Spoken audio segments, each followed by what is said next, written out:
Hi hello namaste నేను మీ నాగ్ని welcome to VST news. AP రాజకీయాల్లో ఎప్పుడు ఎవరు ఏం చేస్తారో తెలియని పరిస్థితి.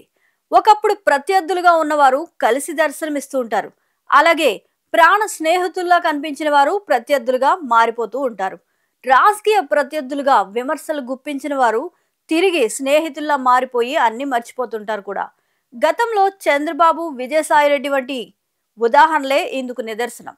ఇదే క్రమంలో వైసీపీ నేత అంబటి రాంబాబు తన చిరకాల రాజకీయ ప్రత్యర్థిగా ఫీల్ అయ్యే పవన్ కళ్యాణ్ కు థ్యాంక్స్ చెప్పారు. దీని వెనుక ఒక పెద్ద రీజనే ఉంది. నిన్న డిప్యూటీ సీఎం పవన్ కళ్యాణ్ ఉమ్మడి కర్నూలు జిల్లాలో గ్రీన్ కో సంస్థ నిర్మిస్తున్న ఇంటిగ్రేటెడ్ రెన్యూవబుల్ ఎనర్జీ ప్రాజెక్ట్ ని సందర్శించారు. ఇది మన దేశానికే తలమానికమైన ప్రాజెక్ట్ అన్నారు. ఒకే చోట సోలార్, విండ్, హైడల్ ఇలా 3 విభాగాల్లో విద్యుత్ ఉత్పత్తి అయ్యేలా ప్రాజెక్టును డిజైన్ చేసిన విధానం అద్భుతం అంటూ ప్రశంసలు కురిపించారు. ఈ ప్రాజెక్ట్ పూర్తయితే రాష్ట్రానికి కావలసిన విద్యుత్ అవసరాల్లో 3వ వంతు తీర్చవచ్చునని ఆయన తెలిపారు. ప్రపంచంలోనే అతి పెద్దదైన గ్రీన్ ఎనర్జీ ప్రాజెక్ట్ ఏర్పాటు చేస్తున్న గ్రీన్ కో సంస్థకు అభినందనలు కూడా తెలిపారు. ఇంతకీ ఈ గ్రీన్ కో సంస్థను రాష్ట్రంలో ఏర్పాటు చేసింది గత వైసీపీ ప్రభుత్వ హయాంలోనే. రాష్ట్రంలో పెట్టుబడులు రాకుండా చేశారని, పారిశ్రామికవేత్తల్ని తరిమేశారని నిత్యం తిట్టిపోసే జగన్ హయాంలోనే ఇదంతా జరిగింది. ఇప్పుడు ఈ గ్రీన్ కో సంస్థే కర్నూలు జిల్లాలో ఓ భారీ ప్రాజెక్ట్ పెట్టేందుకు సిద్ధమైంది. వైసీపీ నేత చలమలశెట్టి సునీల్ కి చెందిన సంస్థే ఇది.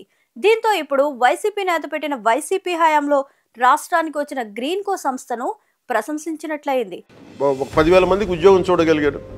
ఒక 40,000 మందికి ఈ రోజు చూస్తే నాకు చాలా ఆశ్చర్యం వేసింది. ఎక్కడో అసలు దారి కూడా లేదు, హెలికాప్టర్ అసలు దారి ఏం కనిపించలేదు. కానీ 40,000 మందికి దాదాపు భవిష్యత్తులో ఇంకొక 10,000 మందికి డైరెక్ట్ ఉపాధి కల్పించడం, ఇవన్నీ రాళ్లలో రప్పల్లో ఇంత ఉపాధి అవకాశాలు చూసినందుకు మనస్ఫూర్తిగా గ్రీన్ కో కంపెనీ యాజమాన్యానికి మనస్ఫూర్తిగా నా ధన్యవాదాలు.